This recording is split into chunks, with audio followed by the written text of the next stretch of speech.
আজ পরিবারের সবাই মিলে নদীর পাড়ে ঘুরতে গিয়েছিলাম এবং নদীর পাড়ে গিয়ে আমরা কী কী দেখতে পেলাম সেটাই আজকে আমি আপনাদের সাথে শেয়ার করব। সো হ্যালো এভরিওয়ান, আমি Ratna and welcome to back my new video. আশা করি সবাই ভালো আছেন। আমরা যখন নদীর পাড়ে যাই তখন নদীর পাড়টি খুবই ফাঁকা ছিল, কেননা 3টা সাড়ে 3টার সময় তখন মানুষ থাকে না। তবে আমরা পরিবারের সকল সদস্য মিলে সেখানে চলে যাই ঘোরার জন্য এবং দেখতে পেলাম এক সাইডে গ্যান্ডারি রস বিক্রি করছে, তাই সবাই মিলে গ্যান্ডারি রস পান করলাম। গ্যান্ডারি রসটি কিন্তু অনেক বেশি সুস্বাদু এবং মিষ্টি ছিল। নদীর পাড়ে যে একদমই জনশূন্যতা ছিল এমনটা কিন্তু নয়, মানে প্রতিদিনের মতো অত বেশি মানুষ ছিল না, কারণ তখন আমরা দুপুর ঘুরিয়ে গিয়েছিলাম। তবে কর্মজীবী যারা তারা ছিলেন এবং যেখানে গ্যান্ডারি রস বিক্রি করছিল তার সাইডেই একজন কাঁঠাল নিয়ে বসেছিলেন কাঁঠাল বিক্রয়ের উদ্দেশ্যে।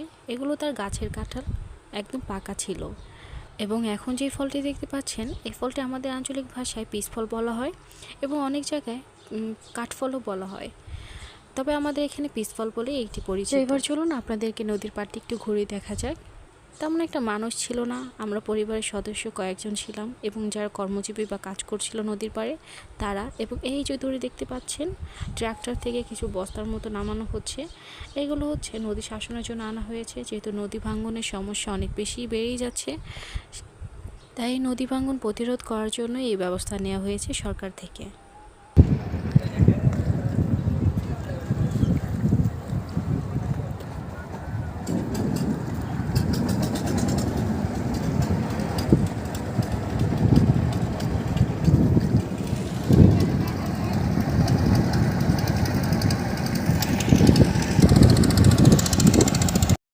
আমরা দীর্ঘ সময় নিয়ে নদীর পাড়ে ছিলাম এবং দেখতে পেলাম কিছুক্ষণের মধ্যে অনেক বেশি মানুষ চলে আসে নদীর পাড়ে।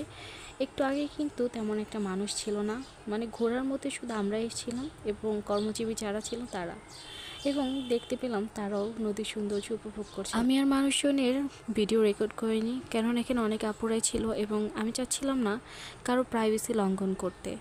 এই কথাটা বলার একটাই উদ্দেশ্য, কারণ অনেকেই বলবেন ভিডিওতে কোনো মানুষ দেখতে পারছি না, মিথ্যে কথা। এটা মিথ্যে কথা না, ভিডিওর পিছনে কিন্তু মানুষ ছিল। আমি ক্যামেরাতে নিচ্ছি না কারণ আমি চাচ্ছিলাম না আমার জন্য কারো প্রাইভেসি লঙ্ঘন হোক। আমাদের ময়ূরঘাট থেকে কিন্তু নদী পারাপার হওয়ারও ব্যবস্থা ছিল।